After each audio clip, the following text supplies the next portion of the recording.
Hello my beautiful fragrance family, Dustin here, Fragrance Fan. Go ahead and do me a solid and click that like, comment, subscribe. Don't forget to hit that bell notification. I'm just going to keep on giving you guys these budget-friendly fragrance reviews. That $40-ish and under dollar range, and most of these are a lot less than that. A good number of these you can find at your local rack store, like the one I'm talking about today, the 2018 release, Amber Fougere. Talking about the House of Perry Ellis. There's 3 in this line. I'm talking about Pure Blue. They all have that same shape, same frosted glass, just red, white, and blue. Hefty, heavy, wide, thick glass bottle with that rubberized plastic atomizer lid that clicks nicely into place, and the slightly below average atomizer on all 3 of these. So I'm going to go over some of the notes with you guys, let you know what I think about this fragrance overall, who it's good for, what occasions to wear this thing, and so on and so forth. In the top there is green apple, there is bergamot, a little bit of grapefruit. In the mid, there's watery notes, there's green leaves. In the base, there's musk, some amber, a little bit of moss. I think there's also like cardamom or something like that they list in there. Maybe that's giving it that little bit of spiciness, because there is a small amount of spiciness in this thing. This thing does get compared to Nautica Voyage. I've heard it several times, and I do see the similarity, especially in the air.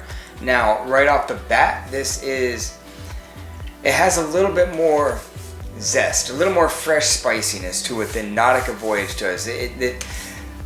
This line really does pretty good with maintaining that DNA from the flankers, like the original, the white one. It smells kind of like Abercrombie Fierce, but it's got some other characteristics. It's a little bit spicier than Fierce.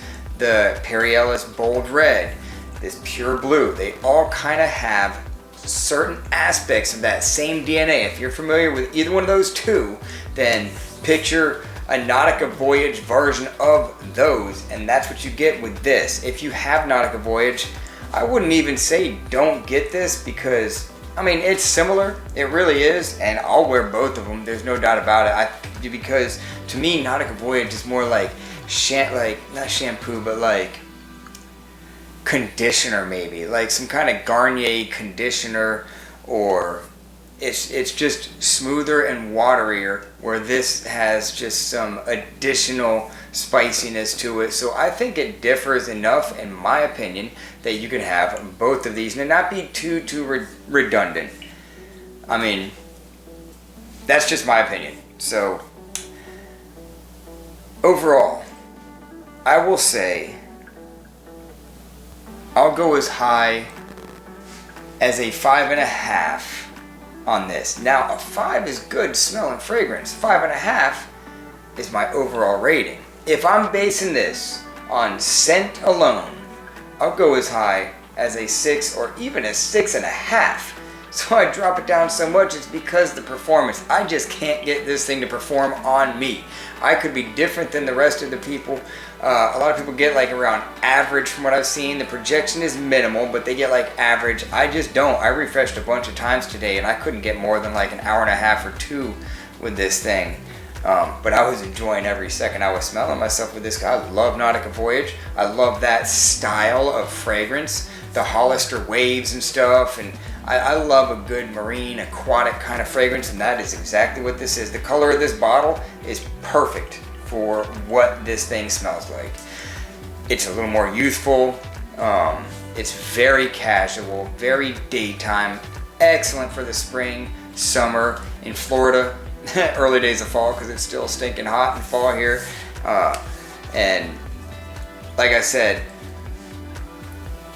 I mean, I've heard it said before, and I'm not just copycatting, it really is kind of like a spicy Nautica Voyage. The cardamom, I think, is what's giving it that spiciness. There's not a whole lot of grapefruit. I don't get a lot of that bitterness. I get more the orange. I get more of the aquatic notes, more of the green leaves. Some of that moss is in there. I don't get a whole lot of the amber, but I do get some of that earthy moss in here, just a little bit. A little bit of that same kind of clean musk like Paris Hilton for him. It uses that same kind of musk. If you're familiar with that fragrance, it has some of that going on in here. So that's what this kind of takes hold of. I don't know, I'm like losing my words, but those are the main players in this fragrance overall. So it's a good fragrance. It smells great. And if performance is not an issue for you, then you can just go ahead and pick this thing up and not regret it, because it's a very inoffensive, office-friendly type of a fragrance. If performance is an issue, then if you find a way to squirt this on you, check it out, because you might be disappointed with the longevity. So that's my final thoughts on Perry Ellis Pure Blue. With that, I'm out. Y'all be blessed. Take care of yourself always. And until next time.